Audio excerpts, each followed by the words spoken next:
Donc ce matin, nous allons aborder les problématiques d'innovation pour les marques et les commerces. Donc des innovations pour des marques et des commerces plus éco-responsables. Donc on va écouter un certain nombre de solutions numériques et autres outils. Alors hier, on a eu 1% pour la planète qui malheureusement devait pitcher dans cette session-là et qui a pitché hier.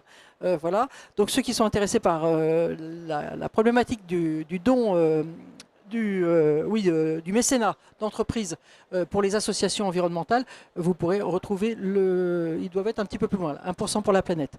Voilà, désolé pour ce petit changement. Et donc nous allons commencer par la société. Alors, on a 4 intervenants ce matin: Soreward, Béquille, Philofood et Second Degré. 4 domaines tout à fait différents. Et donc nous allons commencer par Soreward, et j'accueille Erland Duréo, donc Soreward, c'est une... Je vais mettre mes lunettes, sinon je ne peux pas lire ma fiche. Et je vais retirer ça parce que ça me... Bonjour à tous. Voilà. Donc vous travaillez dans le domaine des cartes cadeaux, Soreward.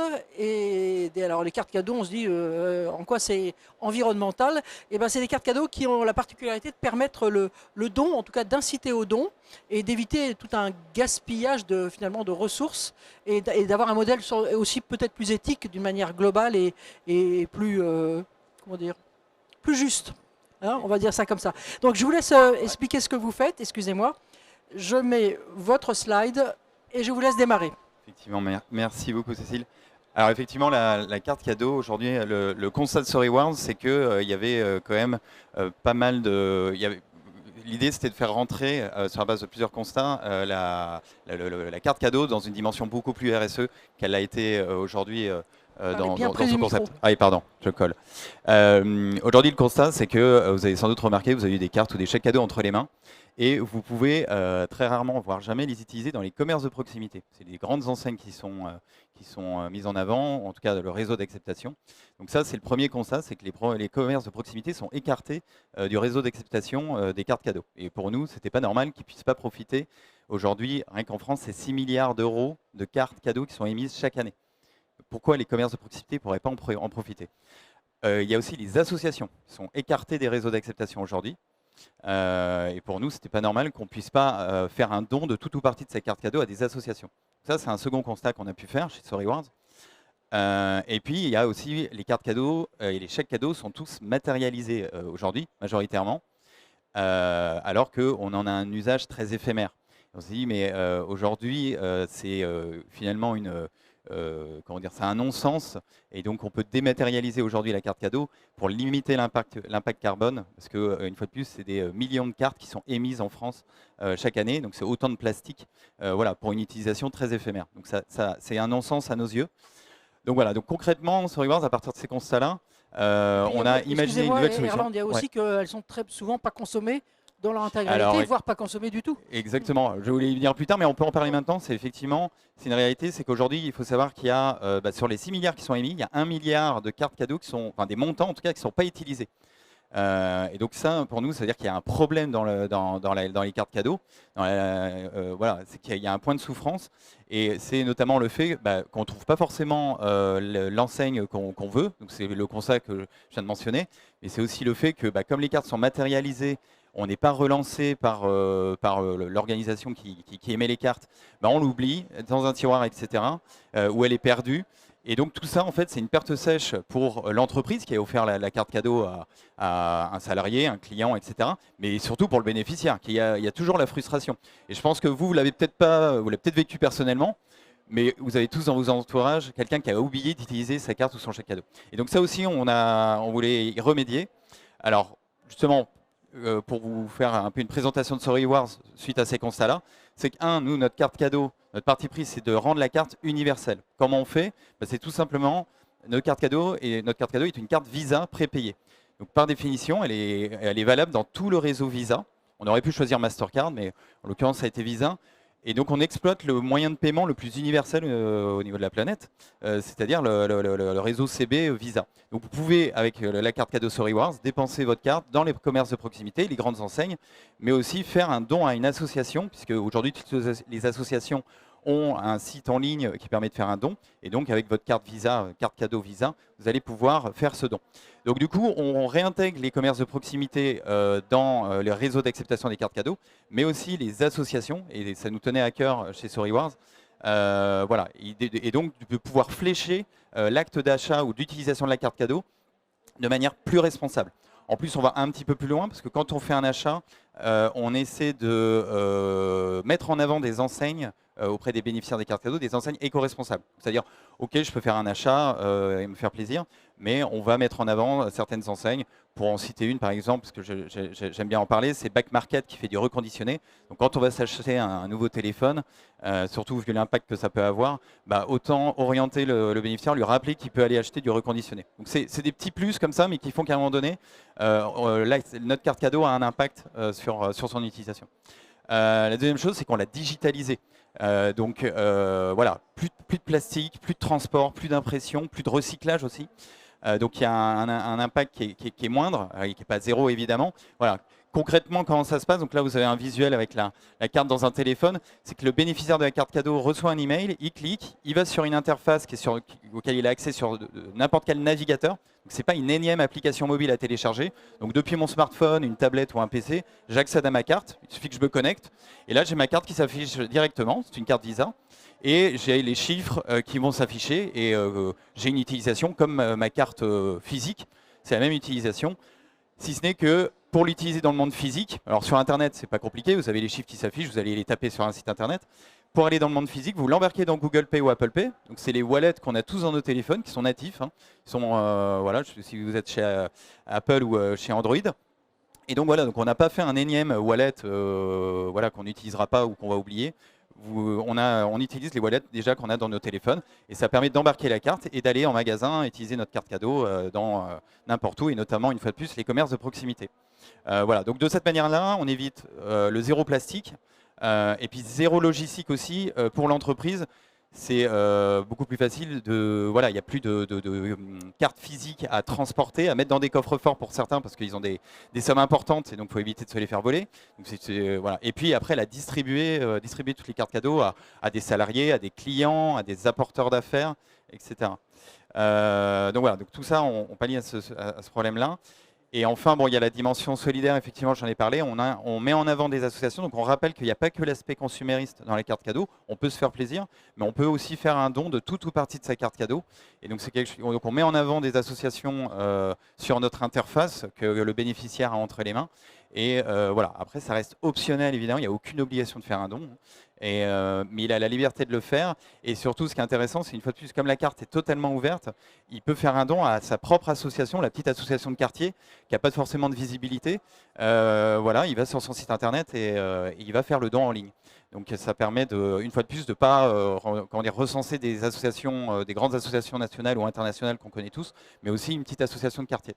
Donc voilà.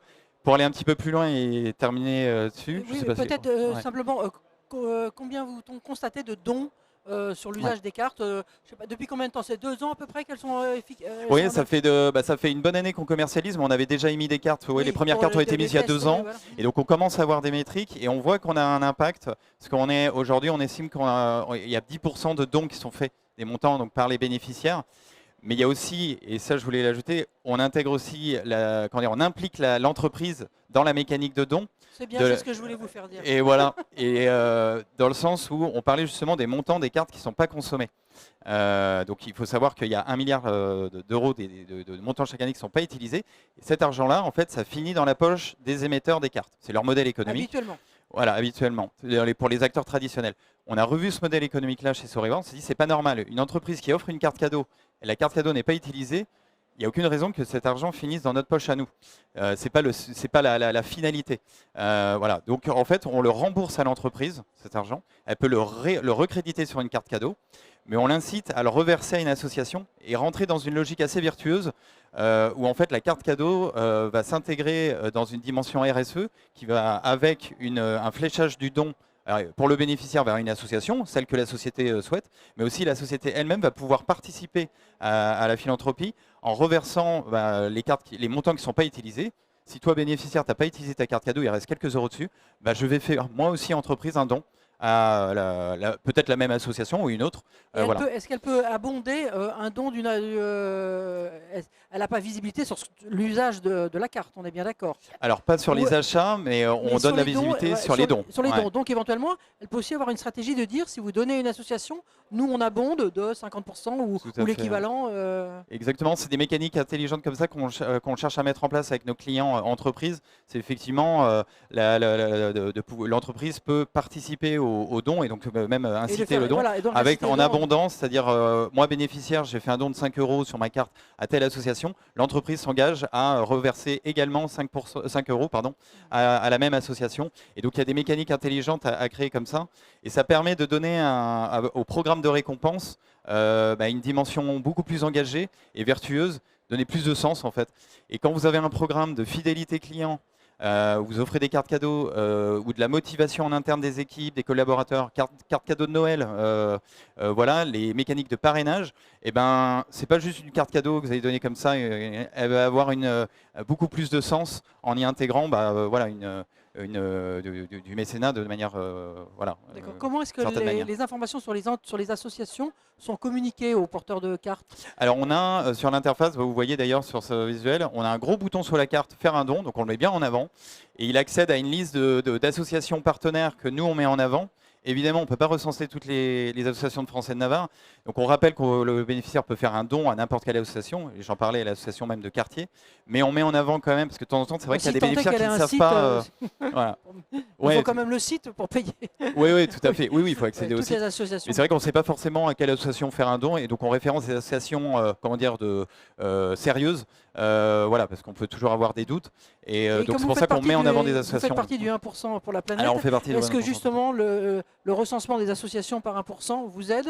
Est-ce que ça fait partie des critères? Parce qu'eux, ils font un énorme travail de qualification des associations. Exactement. Et on s'appuie sur eux effectivement pour donc des organisations comme 1% de France de Planète qui référencent les associations pour leur sérieux, leur engagement, etc.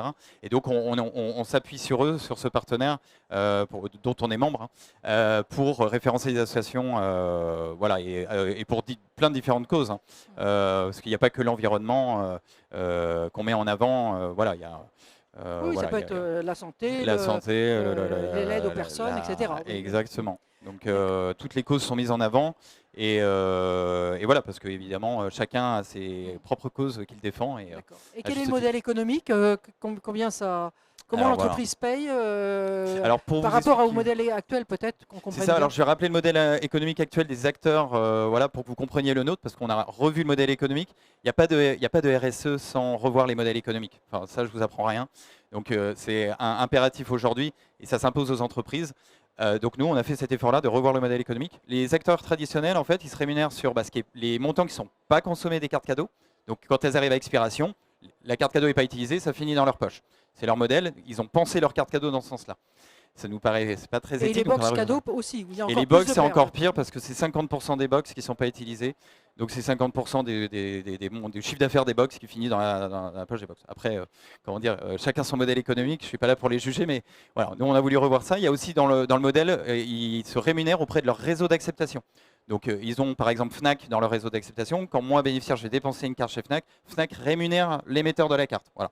C'est ce qui fait qu'ils ont un réseau très limité et ils ne s'ouvrent pas aux associations et aux commerces de proximité qui ne vont pas être rémunérateurs. Donc nous, on a cassé ce modèle-là et on s'est dit, on ne va pas se rémunérer de la même manière qu'eux, on va facturer l'entreprise par rapport à la proposition de valeur voilà, qui est intégrée dans notre carte cadeau. On va facturer à hauteur d'une commission de frais de gestion de 10% et qui est dégressive jusqu'à 5% selon les montants. Qui est calculé sur la base du budget dotation qui est crédité. Donc ça va être 10% du budget de carte cadeau qui est crédité. Voilà, et donc voilà notre modèle économique. Après, il y a des options. Non, mais d'accord, mais donc l'entreprise, effectivement, va avoir un devis assez clair dès le début. Exactement.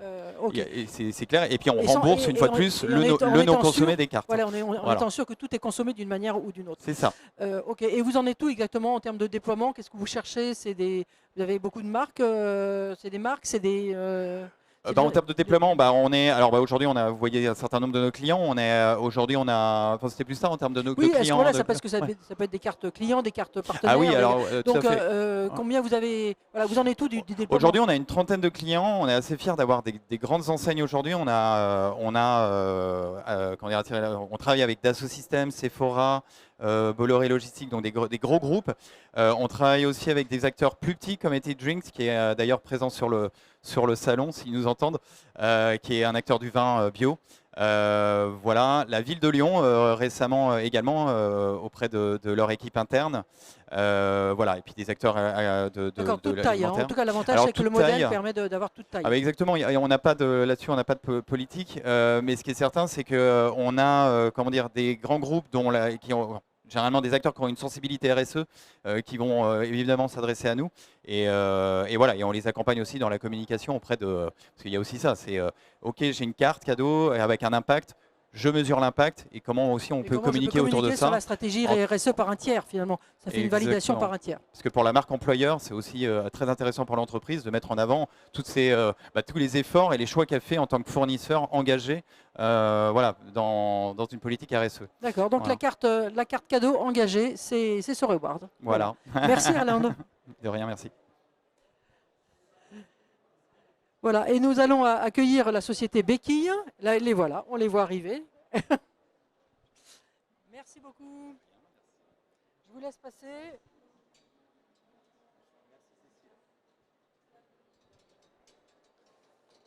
Et donc, j'accueille Cyril Cointre, qui est le fondateur de Béquille. Alors, Béquille, c'est peut-être pas encore une société, on va vous expliquer ça. Ça y est, la structuration. Alors, donc, Béquille, on est dans le service au commerce, cette fois-ci.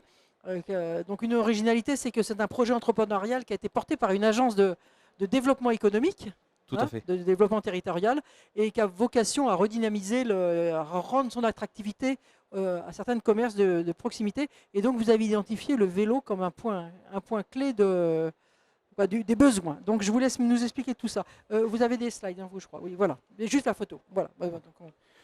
Merci Cécile. Je vais essayer de rajouter un maximum d'informations. Vous avez été très complète dans la présentation de notre entreprise. C'est parfait. Bonjour à toutes, bonjour à tous. L'entreprise est créée. Elle était en cours de création. Hein, donc, Béquille est un projet qui est incubé dans notre métier principal, qui est justement le management de centre-ville. Notre société s'appelle Objectif Territoire. Elle est née la veille du confinement en 2019, décembre 2019. Et la période qui a suivi justement notre année notre premier exercice 2020, ça a été de réfléchir et de penser comment nous pouvions, dans cet écosystème d'une ville durable, accompagner le flux client en magasin.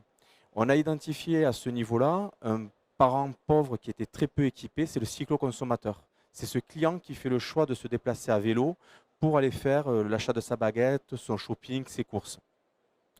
Aujourd'hui, l'équipement qui va être destiné aux cyclo-consommateurs sur l'espace urbain, ça va être exclusivement des arceaux qui vont être mis à disposition par les collectivités, qui sont souvent des arceaux ancrés dans le sol. Donc, une fois qu'ils sont positionnés, ils n'auront pas de mobilité, ne pourront pas se déplacer selon l'usage et la fréquentation de la ville.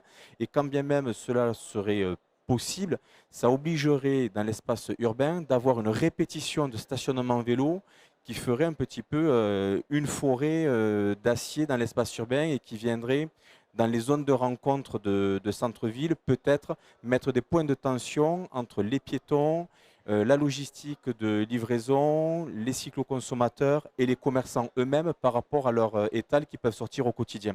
Donc nous, pour vraiment être dans cette volonté d'attractivité, parce que c'est notre métier, c'est l'essence de notre entreprise, parce qu'avec mon associé Céline, qui également m'accompagne, ça fait à tous les deux, on cumule 20 ans d'expérience de commerçant. On n'arrive pas sur ce sujet de manière innocente, hein. On en a été acteur, moi-même j'ai été élu, mon papa était maire, donc je connais les difficultés que peut rencontrer un élu dans l'urbanisme de sa ville, à la fois sur les contraintes de relation avec les commerçants et sur la contrainte elle-même avec les usagers de la ville. Donc nous avons créé ce stationnement vélo de proximité qui permet aux commerçants au quotidien de le sortir de la même manière qu'il va sortir son étal de produits ou qu'il va descendre son store pour s'abriter du soleil. Il va pouvoir sortir ce stationnement béquille qui lui permettra d'accueillir 2 cycloconsommateurs qui pourront se garer de part et d'autre. Les vélos stationnés de manière confortable par 3 points d'accroche, c'est vraiment ce qui est cherché aujourd'hui par l'usager. Il veut pouvoir, de manière confortable, stationner son vélo. Le râteau, le pince-roue est vraiment proscrit aujourd'hui en termes d'usage si on veut bien accueillir ce cycloconsommateur qui va être un client qui sera plus apaisé, aura une vraie fidélité et qui sera nous remonter cette information plus cool en magasin. Donc on voit l'importance de bien l'accueillir.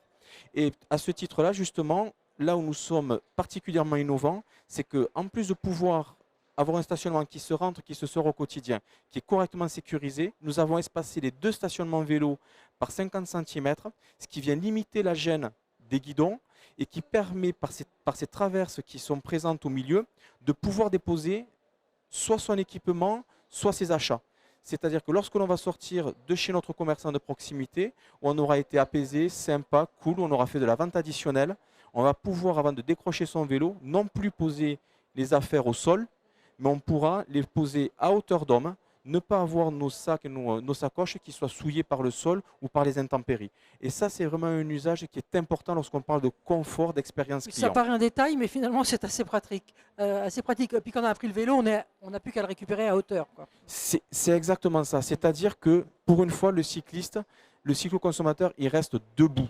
Il n'est plus du tout obligé de se courber, d'aller dans sa roue pour attacher, détacher son vélo, se recourber encore une fois pour attraper ses achats, avoir la peur de faire taper sur le bitume ou sur le béton la bouteille de vin qu'il a achetée pour le repas de ce soir, ou la bouteille d'huile d'olive ou de tournesol ou d'arachide qu'il aura acheté pour cuisiner. Voilà, on lui donne du confort. Alors, peut-être un point qu'on peut préciser, il y a quand même des points, comme vous le disiez, en ville pour mettre les vélos. Il pourrait y en avoir un pas très loin.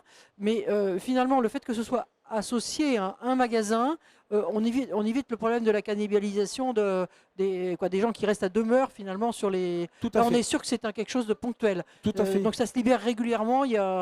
Tout à fait, Cécile. On est un équipement complémentaire. On ne vient pas se substituer à l'équipement urbain installé par la collectivité. On est complémentaire. Souvent, cette installation urbaine va avoir pour accueil de clients également un résident d'un appartement, d'un immeuble voisin qui n'a pas de stationnement vélo dans sa résidence, dans son immeuble, même si aujourd'hui toute construction d'immeuble demande d'avoir un stationnement vélo dans sa résidence. Oui, mais bon, tous les anciens, donc en fait, toutes les cabines à vélo en ville sont plutôt très encombrées. Et puis en plus, elles ne sont pas à proximité du magasin. Elles ne sont pas à proximité du magasin. Donc on dédie aux cycloconsommateurs un stationnement pour vraiment accompagner cette expérience client en magasin dès l'extérieur, dès l'approche, et on le sait dans le commerce, nos parkings, nos business. Si on l'applique très rapidement, en même temps qu'on a la progression des cycloconsommateurs, on a un commerce gagnant. Donc il est important de s'équiper. D'accord, donc il faut cette attractivité, elle passe aussi par le fait de savoir que le commerçant met en place ce type de service. Et surtout, vous avez souhaité aller plus loin dans cette étape de fidélisation, et de fidélisation, et puis de faire venir des nouveaux clients aussi. C'est d'apporter que le service soit aussi un service de communication vers ses clients cycloconsommateurs. Alors, quelle est cette deuxième étape? Je crois une étape plus numérique. Tout à fait. Alors, on a pensé l'outil digital en soutien au stationnement et non pas l'outil digital qui vient substituer au stationnement. Je m'explique. Nous, ce que nous voulons, c'est prioritairement pouvoir déployer du stationnement dans les centres-villes qui ont cette politique avec les élus d'une ville cyclable, d'une ville apaisée, d'une ville bas carbone. Et le digital, lui, vient accompagner l'expérience du cycloconsommateur en pouvant répertorier autour de lui tous les stationnements qu'il va pouvoir fréquenter et également créer un échange entre la communauté des cycloconsommateurs de l'espace urbain et le commerçant en se donnant des interactions qui peuvent être pour le commerçant de dire ce soir je vais devoir fermer mon commerce, j'ai un petit stock que j'aimerais vous présenter à vous cyclistes qui allez venir rapidement chez moi. Il me reste des pains au chocolat, il me reste une tarte, je ne sais pas quoi. Alors, chez nous, dans le Gers, c'est la chocolatine. Chocolat, Mais on va pas mettre le débat. On va pas mettre le débat ici à Lyon. Ouais. On va le garder J'aurais très pas dû gascon. prendre cet exemple. Quelle merci idée parce que vous nous donnez l'occasion de défendre occitan de défendre la chocolatine. Merci Cécile. Mais mis à part non, mais c'est ça, il y a ce côté ça peut être de l'information anti-gaspi, pour être sérieux. Tout à fait. Ça peut être une information pratique sur les horaires. Pratique sur les horaires. Ça peut être une promo. Ça peut être une promotion parce que vous allez avoir un vigneron qui va venir et vous allez vouloir lui réserver le meilleur accueil et dire à vos cycloconsommateurs, venez, il est là pendant 2 jours, venez le découvrir, il vient du Gers, à Paris, il a des bons produits, faites-le venir, il a des bons produits, il est sympa, il vous fera découvrir la chocolatine. Voilà, c'est vraiment l'esprit de la communauté. Est-ce que ça peut permettre de savoir que si le rack est libre? Oui, ça c'est également une notion que nous voulons apporter de bon sens. C'est-à-dire que le rack à vélo, nous lui avons voulu une analyse de cycle de vie la plus positive dans son impact. Donc nous l'avons conçu exclusivement en acier, sans lui mettre de technologie. Cependant, nous voulons pouvoir donner sa fréquentation à la fois pour le cycloconsommateur qui sache si les stationnements sont disponibles et si lui, il a justement plusieurs commerçants à aller visiter pour faire ses achats, qui sache un petit peu comment s'organiser et inversement que le commerçant puisse se dire j'ai une fréquentation de cycloconsommateurs plus importante qui vient dans mon commerce, il est intéressant que je la connaisse et que je la connaisse mieux pour lui être toujours encore bienveillante parce qu'on est dans cette image toujours... Voire mettre un deuxième rack s'il en faut un deuxième, toujours on vise cette ville apaisée. C'est l'intérêt, parce qu'un commerçant, pour qu'il fasse bien son métier, si l'espace urbain, la rue, elle est apaisée, les gens ils circulent aisément, sereinement et de manière apaisée, lui pourra faire du commerce. Alors, et donc, concrètement, comment ça va fonctionner? Voilà. Un QR code. Voilà. Un QR code. S'il n'y a pas de puce, ça veut dire que c'est le client qui va agir sur cette communauté. Il agit, il se flash avec le QR code qui indiquera la place exactement où il est quand il arrive, il se signale. Nous lui demandons quel est le temps qu'il estime rester, 10 minutes, 20 minutes, 30 minutes. L'objet étant que c'est un stationnement arrêt-minute. Si on le met un petit peu dans l'esprit de la voiture, des automobilistes, c'est l'arrêt-minute. Et derrière, une fois qu'il repart, il reflash en disant « je suis parti ». Et à ce niveau-là, donc c'est vraiment un partage de communauté. On est dans une vie, il faut du volontarisme. On se fait confiance. D'accord. On se fait confiance. Après, alors, vous êtes en capacité de vendre désormais, dès à présent? Vous avez un partenaire? Vous avez un gros délai? Comment ça se passe? Aujourd'hui, notre première phase d'industrialisation sera pour des livraisons d'ici 4 mois. Premier semestre 2023. Et nous avons, dans notre cher département du Gers, fait une rencontre extraordinaire qui va nous permettre probablement de pouvoir industrialiser directement avec nous le projet. Donc ça c'est donc il y aura après capacité à monter en puissance et bien sûr tout recyclable puisque ce n'est que de l'acier. Comment fonctionne c'est à l'achat, c'est à la location, l'app c'est un abonnement, comment ça se passe tout ça? Où ça va se passer? Deux propositions, deux offres somme toute classiques. Ça va être soit la location pour un commerçant, une collectivité qui ne veut pas aller sur de l'achat ou qui aura particulièrement des demandes ponctuelles de renforcer le stationnement parce qu'il aura une période estivale par exemple où il aura plus de demandes. Donc là on peut aller plutôt sur une offre de location et une offre d'achat lorsqu'on va vouloir s'engager parce qu'on connaît déjà un petit peu son public, on sait qu'on a une demande des cycloconsommateurs, on veut changer son équipement déjà en place devant son magasin, on veut sortir le pinceau pour améliorer l'expérience du cycloconsommateur par notre solution et là on peut être sur de l'achat. Donc on peut faire achat plus abonnement à l'app. L'app ce sera plutôt un abonnement. Tout à fait. Oui, l'application ou location ponctuelle pour renforcer ou pour avoir ce modèle. Nous communiquerons sur les tarifs de notre offre à partir de janvier 2023. D'accord, ça peut être intéressant aussi pour de l'événementiel. Donc votre public, c'est pas que les commerçants, ça va être aussi les collectivités, j'imagine. Pour les services publics, pour les... Ça a glissé vers l'événementiel. C'est-à-dire que nous, notre point de départ, c'est vraiment le commerce. Mais quand on a un truc qui marche, ça a glissé, tout à fait. C'est-à-dire que ce sont nos prospections où les personnes ont imaginé le cas d'usage de l'événementiel. Ils nous ont dit, nous vraiment, on le veut sur l'événementiel, que ce soit les collectivités sur les marchés de plein air, les marchés couverts, les événements sportifs ou les événements culturels, parce que son attrait également à ce stationnement vélo, ça va être son espace de communication au format A3, qui va permettre de communiquer hors les murs. Ce qui fait que pour un événement culturel, il y a un intéressement, pour un commerçant également, pour une collectivité également. D'accord. Donc un système quand même qui est finalement très complet avec on pourrait dire voilà c'est un rack à vélo, mais non c'est pas un rack, finalement c'est pas un rack à vélo, c'est un vrai outil qui permet finalement aux commerçants de devenir acteurs de la mobilité urbaine. Tout à fait. Alors qu'a priori c'est pas lui qui est en action. Qui est en charge. C'est pas lui, mais ça peut être, pour avoir été président d'association de commerçants, il est rare lorsque l'on est en tant que commerçant associé pleinement à la politique de la ville. C'est assez rare. Souvent, la collectivité, elle vient vers nous, elle a déjà fait les études, elle a déjà fait les enquêtes, et elle vient vers nous en nous disant s'il y a des travaux, ça va commencer dans 3 mois, ça va commencer dans 6 mois, on vient vous voir pour vous organiser. C'est un peu souvent, quand on est commerçant, ce à quoi on est confronté. Et là, nous, justement, comment nous intervenons de par le conseil également et le besoin de fédérer les uns avec les autres, c'est la première fois que la collectivité peut embarquer avec elle les commerçants. Et ça, c'est rare. Et là, on va conclure sur gagnant. Ça, alors. Parfait. Merci beaucoup, Cécile. Merci beaucoup, Cyril. Merci. Alors, notre troisième interlocuteur est une interlocutrice. J'accueille Marion Van Lissem de la société Feel Good. Et on va changer complètement de sujet avec Marion. Voilà. Bonjour Cécile. Bonjour, bonjour. Bonjour à tous. Alors, là, on change complètement de domaine. Tout à fait. Et hier, on a beaucoup parlé de la problématique des produits sains, dans la détergence, dans les shampoings. On a vraiment une attention au développement naturalité, mais également le côté sain. Vous travaillez plutôt sur l'alimentaire et vous développez une expertise sur cette évaluation de la nutrition santé.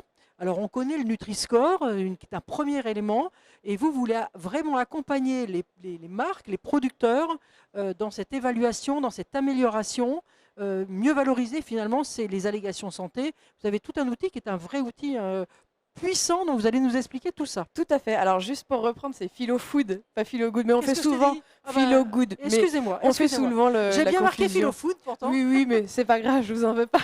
Donc oui, effectivement, on a chez Philo Food depuis 2 ans, parce que c'est une toute jeune entreprise, nous avons développé Foodea, donc qui est un nouvel outil qui va permettre pas mal de choses. Donc je vais vous présenter aujourd'hui, notamment une fiche produit, la première fiche produit pour les consommateurs vraiment détaillée, c'est-à-dire qu'on connaît dans le monde de l'agroalimentaire, enfin dans le B2B si vous voulez, on connaît les fiches techniques. Moi j'ai une formation de responsable qualité si vous voulez, donc je connais tout le travail qu'il y a derrière quand des produits passent d'une main à une autre avant d'arriver chez le consommateur, quand ils sont transformés, quand ça passe d'une matière première à un produit transformé. On arrive avec des fiches techniques qui sont très complexes, très complètes. Et in fine, finalement, le consommateur, lui, il n'a pas vraiment d'informations de cette envergure-là. Donc c'est ce qu'on a voulu créer avec donc le QR code de Foodea, qui est d'ailleurs scannable. Si vous le voulez, au travers de cette vidéo, scanner ce QR code, vous arriverez sur notre page. Si vous souhaitez prendre plus de contact avec nous, vous en serez redirigé à ce moment-là. Donc, qu'est-ce que cette fiche produit contient? Elle contient tout d'abord une identification du produit.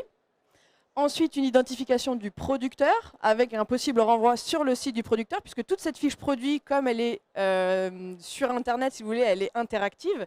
Donc, on va avoir l'identification du producteur. Un point qui me tient beaucoup à cœur, ça va être toutes les valeurs et les engagements qui sont pris par les producteurs, puisque effectivement un packaging ne peut pas forcément refléter toutes ces valeurs et ces engagements. Alors là, j'ai mis par exemple des labels. Donc pareil, on est sur des boutons cliquables sur lesquels on va renvoyer sur des informations pour plus expliciter ce que sont ces engagements, ce que sont ces valeurs, ce que sont ces labels.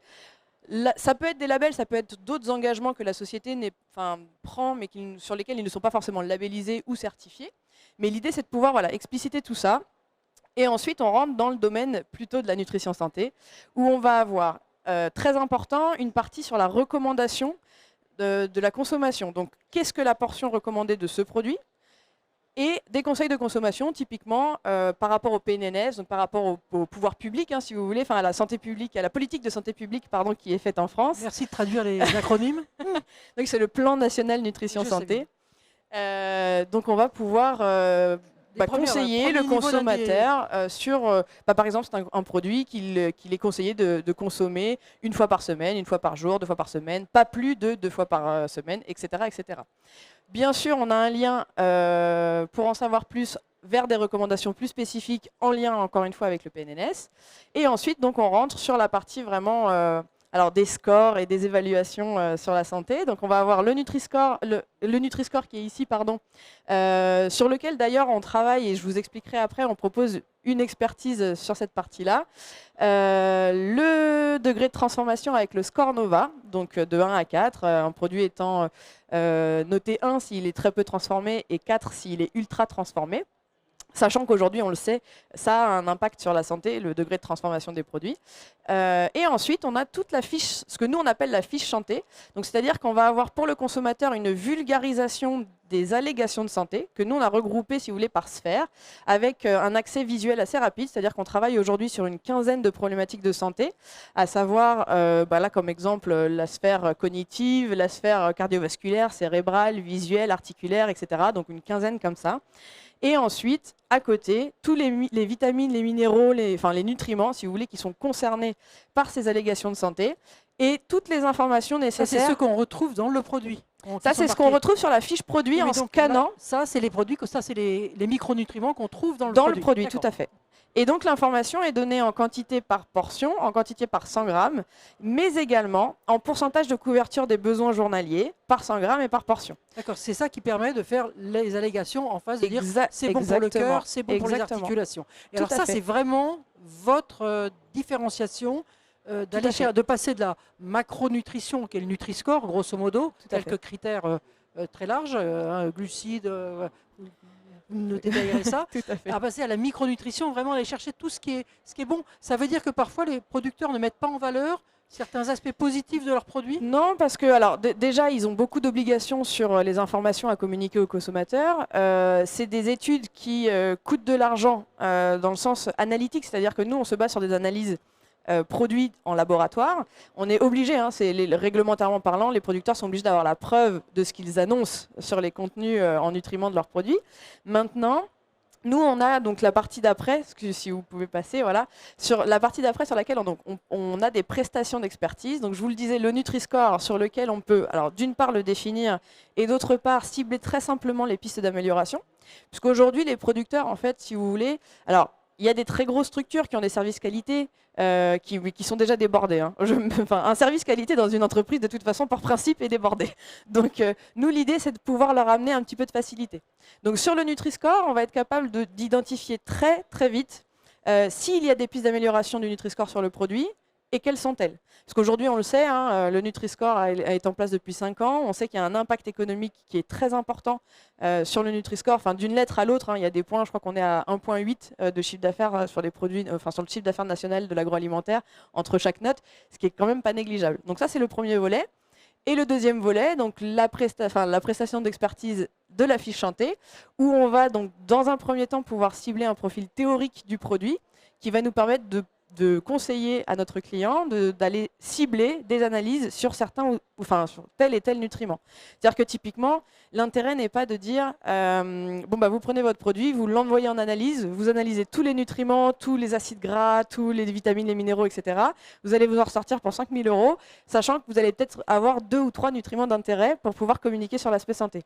Nous, on a une technique qui nous permet aujourd'hui de cibler théoriquement les nutriments d'intérêt pour conseiller nos clients en amont avant de payer ces analyses sur, il serait plutôt intéressant d'aller analyser. C'est le logiciel qui vous permet de... Tout à fait. Et donc ça veut dire que vous savez déjà quels sont les micronutriments et donc vous allez dire on va cibler sur... En fonction des produits, on est capable de cibler théoriquement. Parce que vous avez quand même déjà les micronutriments, mais après il faut savoir s'ils sont en proportion suffisante et vous dites celui-là c'est même pas la peine d'essayer, il n'y en aura pas assez. Exactement. D'accord. Et c'est comme ça que vous ciblez pour dire on pourrait aller, sinon tout le monde pourrait avoir toutes les allégations parce qu'on a un peu de tout partout. Bien sûr, voilà. Bien sûr. Mais oui, grosso modo. Voilà, c'est pas il faut une certaine quantité d'un actif Il y a des conditions d'obtention des allégations. Voilà. Le logiciel prend tout ça en considération. Et c'est comme ça que votre logiciel match les bonnes analyses et pour aller confirmer le... Tout à fait. On va même plus loin, c'est-à-dire qu'on est capable aujourd'hui d'informer nos clients sur le pourcentage d'obtention des allégations. C'est-à-dire que, si vous voulez, chaque allégation a une condition d'obtention. Et aujourd'hui, on va conseiller en disant, bah voilà, vous êtes juste, tout juste sur la condition, vous l'avez vraiment à quelques cheveux, on va dire. Ouais. Et on déconseille en général à nos clients d'utiliser les allégations de santé qui sont vraiment limites sur les conditions, parce que il y a des parts de variabilité dans la production. Voilà, il peut y avoir un petit Et incident. dans les contrôles au niveau réglementaire, on préfère, et c'est pour ça qu'on a créé ce système de pourcentage de validation d'allégations, pour pouvoir justement dire, bon bah voilà, sur cette allégation-là, très clairement, vous êtes large, il n'y a pas de souci, vous pouvez y aller, il n'y aura pas de problème. Celle-là, bon, c'est limite, on vous le déconseille parce que demain, la DGCCRF vous tombe sur le dos en vous disant, bah oui, mais ce lot-là, il est un peu en dessous, donc vous ne pouvez pas le... Enfin, voilà, bon, ça génère pas mal de problèmes. Donc le logiciel, c'est ça qui détermine, vous avez tout finalement avant, et les analyses confirment et valident les recherches qu'on a faites. Donc on optimise ça. Tout à fait. Donc votre travail, c'est vraiment d'accompagner les producteurs. Hein. Sur cette partie de l'analyse qui après réapparaît. Et là aussi, sur la j'imagine fiche qu'on peut technique. améliorer. Ça permet aussi Bien d'améliorer. sûr. C'est-à-dire que sur certains... Alors par exemple, moi je sais que je viens du monde de la nutrition animale avant d'avoir créé cette entreprise. Et dans le monde de la nutrition animale, on le sait aujourd'hui, en modifiant l'alimentation des animaux, on a de forts impacts sur les profils nutritionnels des produits animaux, que ce soit la viande, le lait, les œufs, etc. Typiquement... Oui, donnons du lin aux vaches, le lait n'est pas du tout la même Par qualité. exemple. Voilà.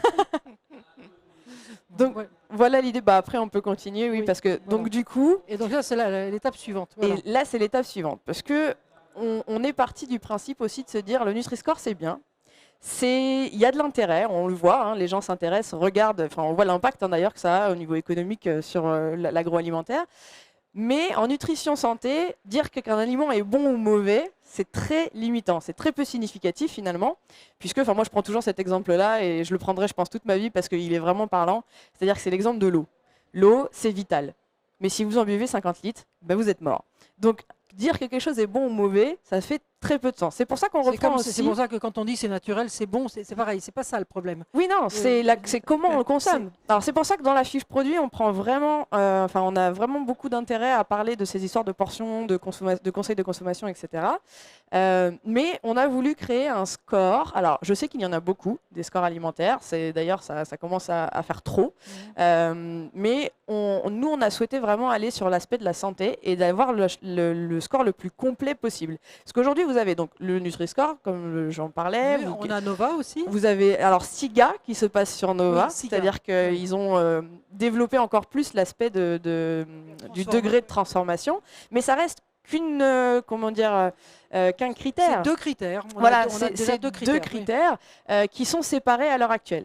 Donc nous, on les a pris en considération, on les a mélangés et on a ajouté donc quelque chose dont vous avez bien compris que ça me tenait à cœur, mais c'est l'intérêt nutritionnel par portion, parce que ça, c'est très important. Encore une fois, le persil, c'est très très bon, mais vous n'en mangez pas 100 grammes.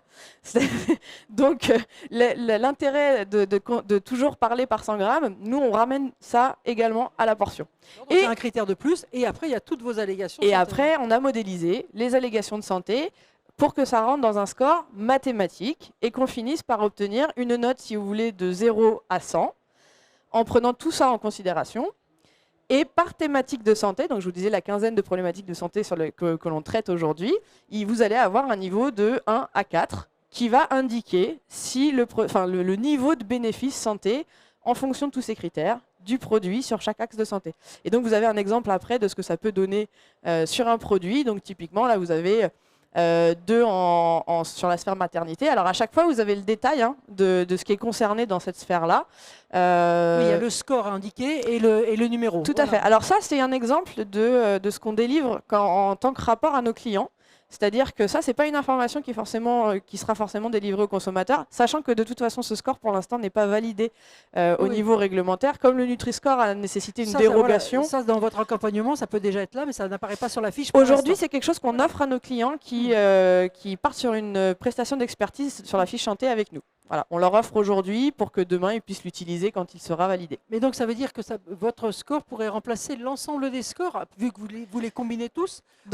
C'est l'idée. L'idée, c'est de pouvoir avoir quelque chose de complet le plus complet. et qui Au lieu d'avoir SIGA, Nutri-Score et allégation et le vôtre, on pourrait C'est faire ça. le vôtre finalement il est une synthèse tout à fait. de l'ensemble des macronutrition, Tout à fait. micronutrition, C'est vraiment un carrefour transformation, entre toutes ces portions, informations. voilà, d'accompagnement. Tout à fait.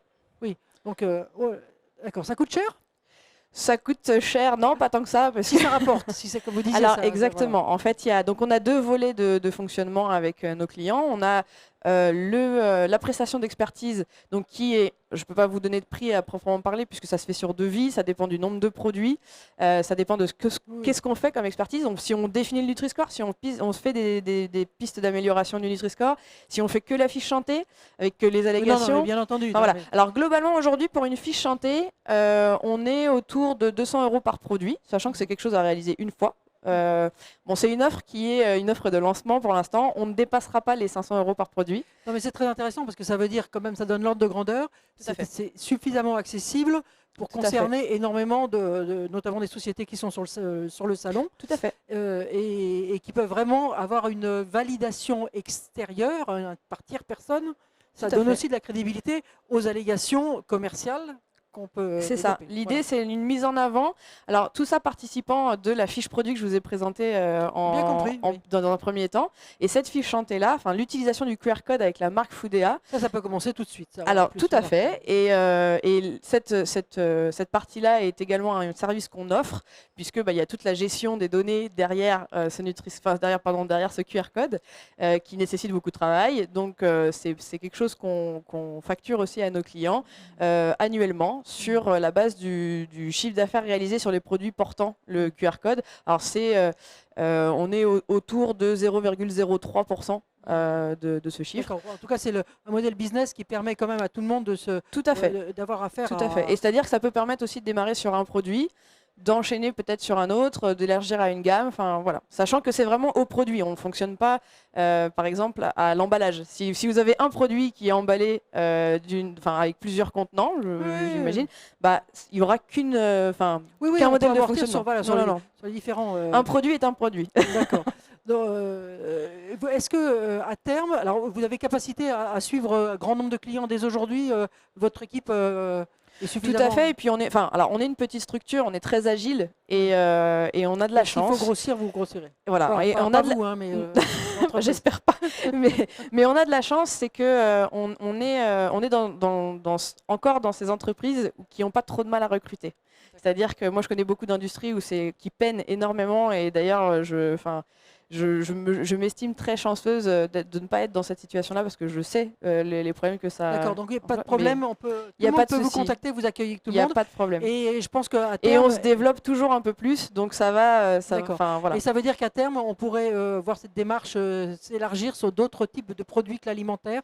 Dans l'idée, c'est à plus long terme, c'est un de vos... Complètement, c'est-à-dire que là, aujourd'hui, on sait... moi, c'est ma spécialité de travailler sur l'alimentation, la réglementation, je vous explique. Non, mais la méthode... Voilà, la méthode peut être complètement applicable à d'autres produits. Ce serait une autre étape dont vous viendrez nous parler peut-être avec grand plaisir. D'ici 1 ou 2 ans, le temps que celle-là s'installe bien. Tout à fait. Très bien. Et bien. En tout cas, merci beaucoup Marion. Je pense que c'était très clair et vraiment merci très à riche vous. en informations. Merci à vous pour votre accueil. Merci.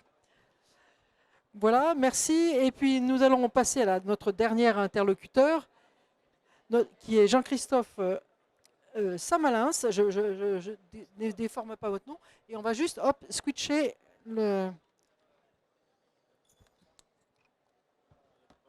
Voilà. Merci. Petit truc technique, on a des petites... Alors donc Jean-Christophe, vous êtes le dirigeant d'une agence de communication et de marketing. Bonjour. Alors, Bonjour. Bonjour. Tout à fait. Et donc on change encore de domaine et vous êtes déjà très présent dans la filière alimentaire bio, je crois. Oui. Et vous avez surtout une démarche qui vise à accompagner justement cette éco-responsabilité, cette éthique dans ce travail de communication, marketing et e-commerce aussi. Donc vous allez nous expliquer ça, puis on discute ensemble. Très bien, tout à fait. Merci Cécile. Donc effectivement, vous me donnez les instructions, je vous ok. suis. Second degré, l'agence de règlement créative, on est d'ailleurs présent pour la première fois sur un NatExpo et pour la première fois sur un salon tout court. On existe depuis 6 ans maintenant. Au fur et à mesure du développement de la société, on s'est rendu compte que la food et l'agroalimentaire bio en particulier était devenu notre spécialité, à la fois parce que beaucoup de clients, beaucoup de nos clients nous recommandent en bouche à oreille, et puis parce que c'est des projets qu'on aime accompagner. Au départ, on était plutôt une agence généraliste, et aujourd'hui, on est vraiment de plus en plus spécialisé dans la food et dans l'agroalimentaire. On a d'ailleurs un certain nombre de clients qui sont présents sur NatExpo. Et également, durant toutes nos années de développement, aujourd'hui on est 6 personnes, on essaye d'avoir une démarche la plus éthique possible dans toutes nos productions, éthique à la fois vis-à-vis de l'environnement et éthique aussi surtout vis-à-vis de nos clients, puisqu'on accompagne les clients avec une méthode de travail un peu particulière que je vais pouvoir vous présenter. D'accord. Et vous travaillez simplement au niveau du métier, c'est création de marque, Oui. identité, marque, Tout à fait. stratégie commerciale, c'est Exactement. On accompagne les marques TPE, PME de l'agroalimentaire, principalement principalement des petites entreprises, et on aime beaucoup accompagner les marques naissantes et qui sont présentes beaucoup sur NatExpo cette année.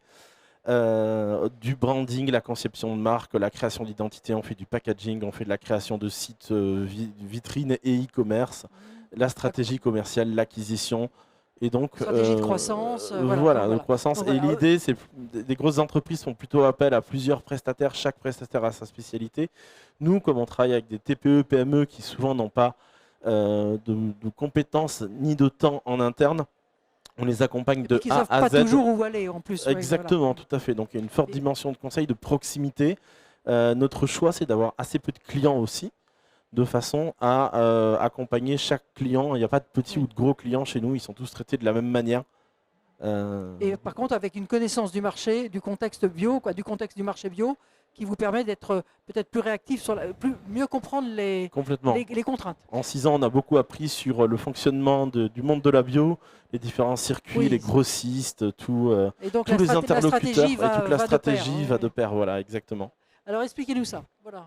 Votre éthique. Alors, notre éthique, et là, on a quelques références qu'on a pu indiquer. On travaille notamment sur le site e-commerce de Biodyssée qui est ici.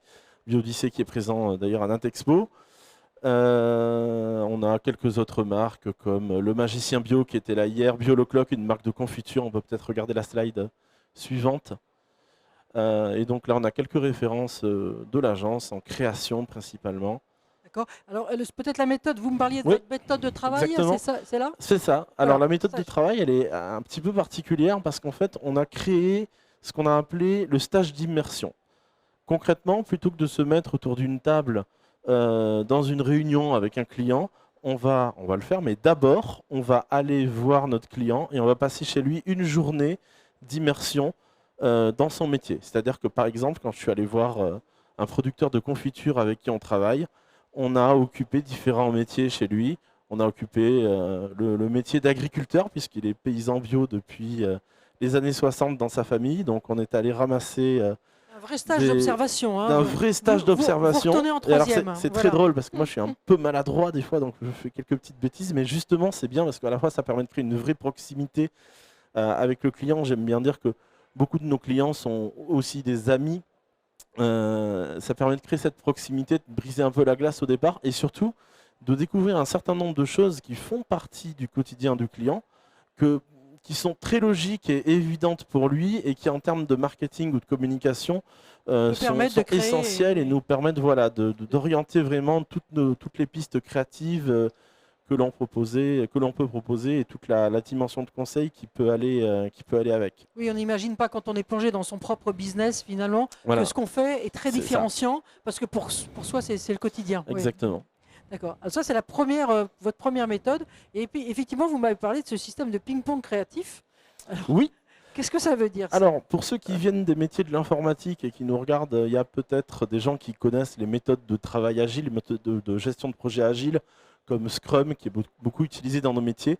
Nous, on a un petit peu simplifié cette méthode de travail et en fait, on met le client au cœur du projet. Donc, le client communique avec différents interlocuteurs chez nous, dont un chef de projet. On a un logiciel qu'on a créé en interne qui nous permet de de collaborer avec le client et de suivre la gestion de projet. Et de cette manière, on fait ce qu'on appelle des sprints, des itérations, un système de ping-pong où on va avoir une méthodologie créative, ça on pourra revenir dessus, mais qui s'appelle le ping-pong créatif.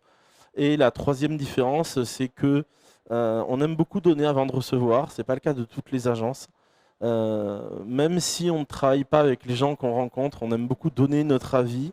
D'ailleurs, il nous arrive parfois de refuser des projets parce qu'on aime croire aux projets avec lesquels on va travailler, et si on n'y croit pas, si on n'est pas convaincu, on ne sera pas convaincant. D'accord. Mais en Voilà. tout cas, effectivement, donner avant de recevoir, c'est effectivement tout de suite essayer d'avoir donner votre rendu pour dire un petit peu déjà votre démarche. Et alors, Tout il y a à un fait. autre point sur lequel vous travaillez beaucoup, et d'ailleurs, Oui. et notamment sur le côté ping-pong créatif, c'est les sites, l'éco-conception Oui. de sites internet.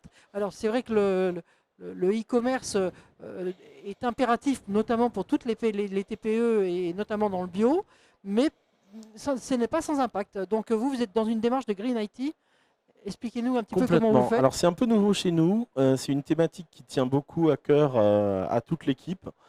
On essaie de concevoir des sites web qui sont le plus éco-responsables possible. Donc concrètement, ça passe à la fois de la conception, on travaille en interne avec le moins, bon alors comme beaucoup d'entreprises, avec le moins de papier, de déchets possible. Ça c'est Oui, déjà en interne. Voilà, déjà en interne, on a un fonctionnement le plus éthique et le plus responsable possible. Et par la suite, on va également, avec notre méthode de travail aussi, permettre cet échange. Et dans la création de sites web, concrètement, on va... Travailler beaucoup sur le référencement. On travaille beaucoup, effectivement, voilà, sur le référencement. En fait, on fait des sites qui sont beaucoup plus légers, qui vont demander une ressource serveur beaucoup plus faible, parce qu'il faut savoir que des serveurs, des data centers, ça consomme énormément d'énergie, c'est d'actualité.